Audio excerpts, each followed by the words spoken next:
Welcome to Censored, the podcast full of smutty spoilers for old books. I'm Aoife Vertnach, historian and dedicated smut seeker. I'm on Twitter at censoredpod if you want to suggest dirty books for future seasons, and I'd really appreciate it if you could leave a review in iTunes or Apple Podcasts. I don't mind if you call me a dirty bitch, but Apple will definitely censor that, so try and be polite. The book I'm talking about this time is The Chapman Report by Irving Wallace. Published in 1961, it was banned that same year by the Irish censors. Irving Wallace was an American screenwriter and novelist, and this was his first best-selling book. It's a very thinly disguised account of the work of Dr. Alfred Kinsey, particularly his report, Sexual Behaviour in the Human Female, which was published in 1953. There's a disclaimer at the start of the Chapman Report that this book has nothing to do with Kinsey, but that's a complete lie. Wallace's book was successful enough to inspire a film called The Chapman Report, the best part of which is Jane Fonda in a fabulous white outfit. To explain the complicated reaction to Kinsey and the part played by Wallace's book in that, my guest is Dr. Donna Drucker. She's the author of Contraception, A Concise History, and The Classification of Sex, Alfred Kinsey and the Organisation of Knowledge. She teaches English and history at Darmstadt Technical University in Germany. Now, I really did need something to get me through this book.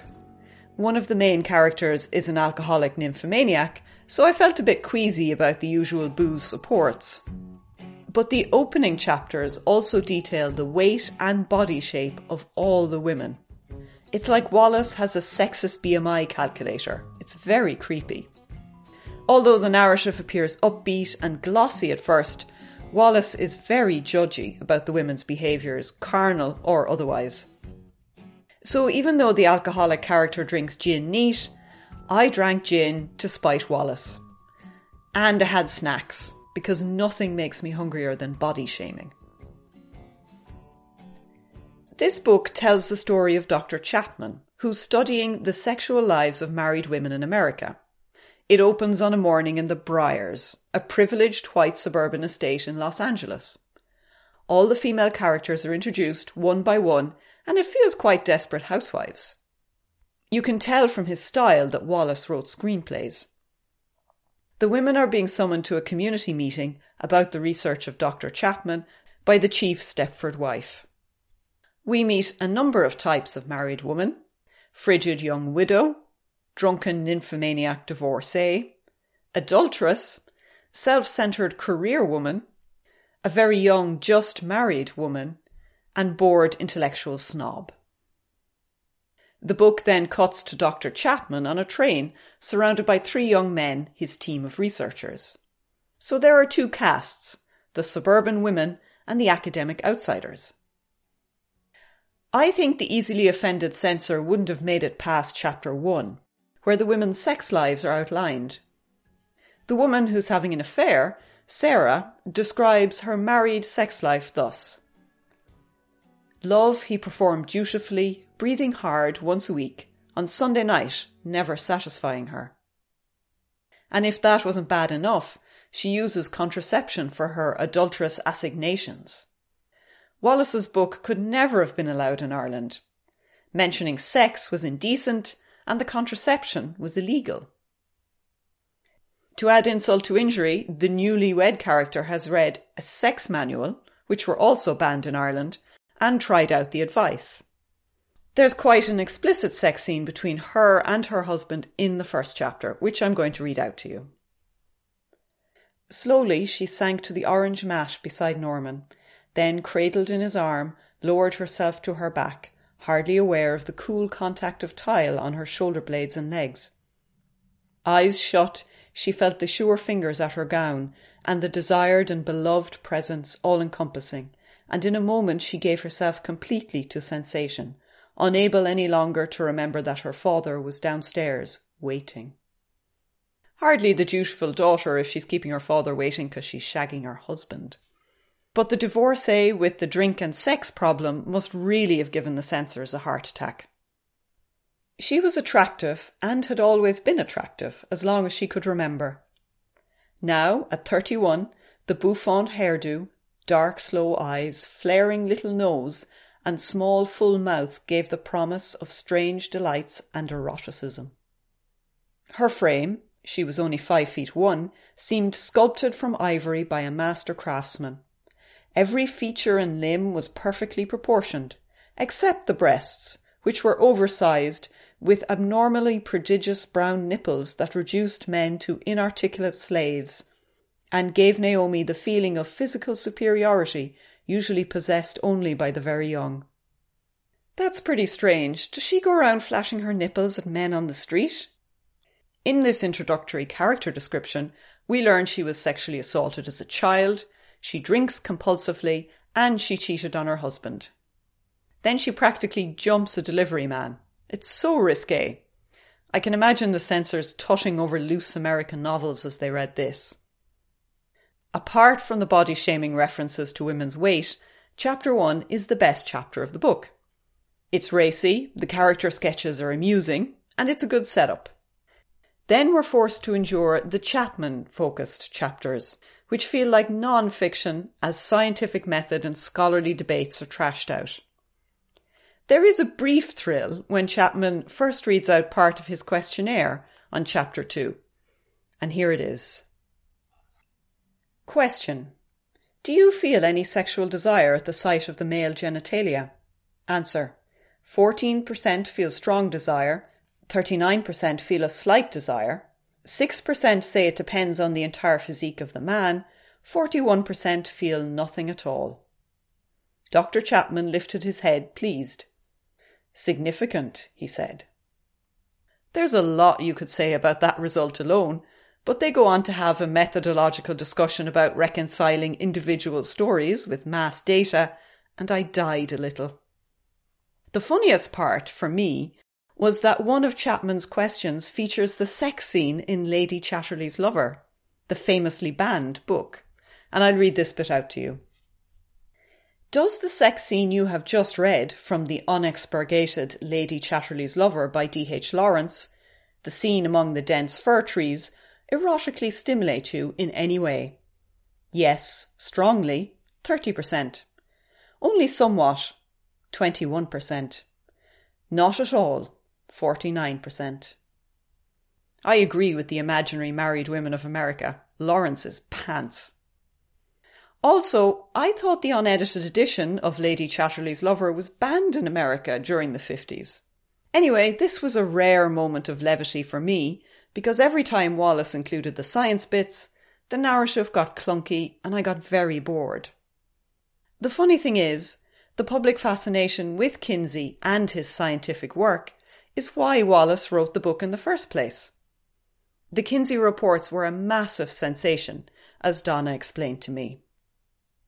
When the male volume was published, it was very widely read. It sold 185,000 copies in the first 2 months of publication. And it is not an easy book to read. I don't know how many people bought it. Who bought it actually ended up reading the whole thing, but it was sensational. It was so kind of interdisciplinary that religious people, sociologists, anthropologists, psychologists, any member of the lay public who had any interest in sex would buy it. And so it landed in a immediate post-war culture that was kind of eager for knowledge about what made people's sex lives kind of tick, and how, not as an advice manual really, but as just kind of a volume for understanding. We now live in a world where sex surveys are part of daily life. Magazines, newspapers, radio, podcasts all feature surveys about sexual behaviour and desires. The problem with reading the Chapman report today is that Wallace is writing about the controversy surrounding the Kinsey reports in the 50s. He is trying to argue that data cannot capture the full range of human emotion around sex. As Donna explains, Wallace is voicing criticism that Kinsey himself faced. I think for Wallace and for kind of the Jonas character, who again embodies many of Kinsey's critics, they think that he doesn't take love into account, or that it's not important enough to discuss. And what Kinsey thinks really is that it's simply that love and emotion cannot be quantified, and that this is a quantitative study. And he says in a lecture in spring of 1940, a quotation that I'd like to read to you about how he separates emotion from one of his quantitative studies. He says, "Now intercourse consists of a series of physiological reactions which are as mechanical as the blinking of an eyelid. Emotional acceptance of this series of physiological events may be what you recognize as love. It may provide the inspiration for the writing of the poet and the philosopher, of all mankind, but fundamentally, at base, the first part of the story is a story of mechanical responses which are as inevitable when the stimuli are provided as any other ordinary reflex of any other part of the body." And so here he's saying, love is an emotion that people attribute to a desire for intercourse. And that since that can't be counted in a way that something like an orgasm can be counted, it's not that it isn't real, but it isn't going to be part of study. But of course, many, many, many people think that Kinsey just doesn't think love is important or real. Of course he does. Of course he does. Personally, I think the problem with Wallace's argument against quantitative data is his use of the word love. The skeptics in the book keep talking about love like you can never separate it from sex. So they say make love like it's some mystical experience requiring deep emotional connections.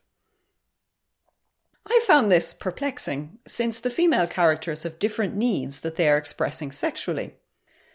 The divorcee trying to jump the delivery man expresses her trauma through brief sexual encounters, while the bored intellectual wonders whether she's missing out on physical pleasure. I don't think that either of these women are looking to make love. While I was reading this book, there was a lot of disbelieving snorts and mutterings about category errors. You know, people who shout at the TV? I shout at the books I read. And then there was the relationship between Dr. Chapman and his team. Although the book is called after Chapman, the moral centre of the narrative is his assistant, Paul Radford. At the beginning of the book, Radford deifies Chapman, hangs on his every word, even says he has messianic qualities. Toxic academia writ large there. He slowly begins to doubt Chapman's method, then his personal morality, and finally turns his back on him completely. The mad thing is that the real story of Kinsey and his team was the total opposite, as Donna explained to me. The character Paul Radford is based on the youngest member of Kinsey's interview team, a man named Clyde Martin, who died, I think, 4 or 5 years ago. And Martin was the only member of the team without a PhD, but he was also a really superior interviewer. And there's all kinds of evidence that, that Martin and Kinsey might have had a physical relationship with each other, but it's never been confirmed. Although what Martin ended up doing is not leaving the team until 1958, which was 2 years after Kinsey's death. And he ends up getting a PhD eventually, and also making a name for himself as the first scientist to find a link between sexually transmitted infections and women's susceptibility to cervical cancer. So he takes his knowledge of human sexual behavior away from this kind of interview setting and takes it in a different direction. So to say that he's kind of the moral center is a little strange, or it simply wasn't true of the real Clyde Martin. And also, There's another fictionalization of the Kinsey reports by an author called T.C. Boyle, who wrote a book called The Inner Circle in 2005. And I imagine he read I imagine he read the Chapman reports. But interestingly, he also makes the Clyde Martin stand-in character, who he calls John Milk, the moral center, who also ends up leaving the team because Kinsey doesn't understand love. You could say that Wallace's deep unease over Radford and Chapman is a homophobic response to Kinsey's relationship with Martin. I know this feels like a bit of a reach, but this book doesn't deserve any respect. If he's going to be all moralistic, then I can do what I like as well. The narrative is deeply conservative, in spite of that racy opening chapter where married women send the kids to school and then head out to meet their lovers. I'll take you through the story arc of a few characters to show you just how Wallace punishes the women for unconventional sexual expression. The bored intellectual, Teresa, fancies a brawny football player and arranges to meet him. When she propositions him, he's extremely enthusiastic, but it's all very disappointing, and this is from chapter 11. She tingled in anticipation of the long, excruciating feast of love that would now begin. Every inch of her being weighted to be brought to the peak of desire. The bed trembled as he knelt on it, and, as she waited to accept his kisses and caresses, she was suddenly shocked to find him directly atop her, pinning her shoulders, crushing her beneath his terrible weight. And then she cried out, not with pain but with outrage, when she realised that he was making love to her. She twisted her head aside, protesting this madness. Ed! Not yet! Not yet! You haven't! I'm not! Ignoring all but her body, he went on, frenzied. She reached to push him away, but she might as well have tried to move the Empire State Building. She opened her eyes. He was performing quite apart from her like a senseless animal. She felt nothing, no connection with him beyond the ridiculous pressure, that and the irritating sand on her bottom, that and the stale, beery breath above, the panting harmonising with the yelling children beneath the room. She tried to free herself of the tiresome burden, but when she did so, he frightened her by squealing like a pig and exhaling an explosion of breath. And then, after a moment, he disengaged himself and fell on his side. Poor Teresa. The first time she tries to hook up for a bit of casual sex, and this is what she got. Understandably, she legs it out of the room quickly, then returns to her husband and is thoroughly grateful for her comfortable life of boring sex. She doesn't change anything about her married life, by the way. She doesn't buy a sex manual, talk to her husband about their scheduled routine sex life, or even cultivate a rich fantasy life. Turns out all she needed was the marriage she had all along. God, I'm just not able for all this unrealistic happily ever after stuff. And the next example is of the ordinary suburban mother, Sarah, who found passion and great sex outside her marriage. She ends up murdered just as she is about to leave her husband in the ultimate example of narrative punishment. This is such trash. I fucking hate this book. But the crowning glory of the whole mess is the story of Kathleen, the frigid widow. She and Radford fall in love, but she cannot agree to marry him because she knows she has a problem with sex. Her husband had effectively raped her for years, and she blamed herself for her inability to enjoy sex. She insists Radford sleep with her to show him exactly how awful her problem is, and the sex scene goes on and on and on. Much of it is a weird, repetitive interior discussion by Kathleen. Wallace is not the right sort of writer to do this well at all. There's so much of it that I struggled to find the best bits for you. But here we go, from chapter 13, the sex scene between Kathleen and Radford.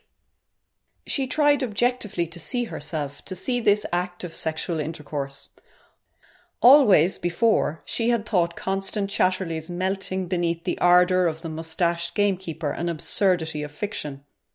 How could any man release a woman from bondage to her inhibited past? And by means such as this? And yet now, clinging to her lover, The old doubt seemed less certain. Objectivity seemed to slide away. Because now, his love was so full inside her, parting and rending her flesh from its old inertia, heating her skin so recently cold, arousing her limbs with his consummating desire, lifting her passivity to the turmoil and rage of rapture and lust. His love, my arse. You mean his cock, Kathleen. Yes, I'm afraid this is the worst example of the magic cock trope so far. The only thing the woman with sex hang-ups needed was a good riding. But a good riding from a man who loves her, who wants to marry her. Only good, soon-to-be marital sex can fix a broken woman. And truly there is some shocking prose in this sex scene. It goes on. She had come alive. She had crossed the barrier. She was his own. She had loved him before this night, but it had not been her entire life, but now she could not live without him. She opened her eyes, meaning to ask him, but found that she had no voice except in her womb. And so with that, wildly, shamelessly, proudly, she told him her need, and he answered in her womb, and then with his lips whispering against her eyelids and parted mouth. Honestly, a talking womb? What sort of crazy shit is this? This is dreadful. It had to be her womb as well, the seat of life and everything. I was revolted by this book. The morality of it made me ill. Wallace condemns married women and their sex lives, especially those who seek sex outside marriage. In the guise of talking about Kinsey's research, Wallace wrote a deeply conservative text. But when Donna explained the reaction of American society to the Kinsey reports, I understood why this book was the way it was. Interestingly, the public response to the Kinsey reports is pretty radically different between the male volume and the female volume. So the male volume comes out January 1948, of course, only 2.5 years after World War II, and it's really heralded as this signifier of democratic inquiry. See, world, this is what American science can do if you allow it to flourish in a democratic society. And also, we know men are terrible and they have extramarital affairs all the time and they have sex with animals. And so men being beastly isn't a big surprise. But when the female volume comes out 5.5 years later, August of 1953, the social atmosphere is a lot different. And the same people who thought, oh, well, you know, men are kind of terrible and they have these affairs and so on, did not want to hear that about American women having affairs, having sex with other women, masturbating, having sex with animals, having sex with each other. And that kind of thorough study of women's sexuality was actually seen as exposing a weakness in American society. To say that Kinsey is affiliated with communists because this report clearly weakens the worldview of American women. And this is a sign that women in America are degenerate and not upholding standards of family values. And the communists can use this report against us. And so not long after the female volume comes out, Kinsey loses his major funder and he dies quite early at the age of 62, basically exhausted from trying to fundraise to keep his research going. And so, again, even though the Kinsey reports are usually thought of as a unit, they're actually very different books that landed in very different American publics, even though they were only published 5.5 years apart. This book was part of an anti-scientific, misogynistic backlash against Kinsey's work. The last few pages of the Chapman report show the women meeting up after his research was published. Kathleen is not only married, she's pregnant. Teresa, the woman who failed to find good sex inside or outside marriage, gives the final judgment. She tells the assembled ladies, "That dreadful book should be classified as fiction, not non-fiction. That's what I think." And the last sentence in the book is, And almost everyone in the group solemnly agreed. So there you go. Sexology and statistical studies are all bogus, and nothing can compare to the joyous union of man and woman in marriage. Such bullshit. I'm not recommending that you read this book. If this book was a person, I'd call it a gobshite. There are many sex scenes, but the moral judgment and faux psychology that saturates them makes them the opposite of erotic. I think it's funny that the censors banned a book whose message was so regressive. The Chapman report believes getting married, being married and staying married, no matter what, is the solution to all ills. True happiness, which isn't even about sex, can only be found in marriage. What could be more palatable to Irish censors than that? Of course, readers would have had to wade through a lot of scientific debate and smut to find that message. For the censor, the end did not justify the means. I suspect the film of the Chapman report was also banned in Ireland. The film censors were just as thorough as the print ones. There's one last thing I'd like to say about this awful book. Copies of it dating from 1974 are available in the Irish Public Library system, suggesting it was added to the collections in the 70s or 80s. OK, so the book was available only in Waterford City and Eden Derry, but that still counts. The actual Kinsey reports that Wallace trashes were not in public libraries until they were reprinted in 1998. So Irish people could read this travesty of a book long before they could borrow the pioneering work of sexology. And that's a fucking depressing thought. But now it's time to park my rage and see how the Chapman report fares in censorship bingo. There is a lot of sex, both actual and theoretical, in this book, so I'm sure it will score highly. On the first line of censorship bingo we have feminism. No, there's no feminist thought in this book at all. Orgies. No orgies. No drugs. Masturbation. Yes, Chapman and the lads discussed their findings on masturbation, so yes, it's discussed in a scientific sense. Racism. I'm actually going to tick this box because the cast is all white except for the help, and that's just nasty. There were no sex toys. Menstruation, I don't think so. I don't think that was referred to. Sex work, no, nothing about that. Nothing about extramarital pregnancy. Crime, not really. Politics, nothing obviously political. Breasts. Naomi is defined almost entirely by her enormous boobs. Sexual assault. Yes, there is a particularly nasty gang rape scene that I definitely wouldn't read out, ever. Contraception. As I said earlier, the women having affairs use contraception because they're shameless hussies. Abortion, no references to abortion. Infidelity. Women sleeping around outside marriage is in fact the main theme of the book. Oral sex, no mention of that. Graphic violence. Apart from the gang rape, the murder of one woman is fairly explicitly described, so I will check that box.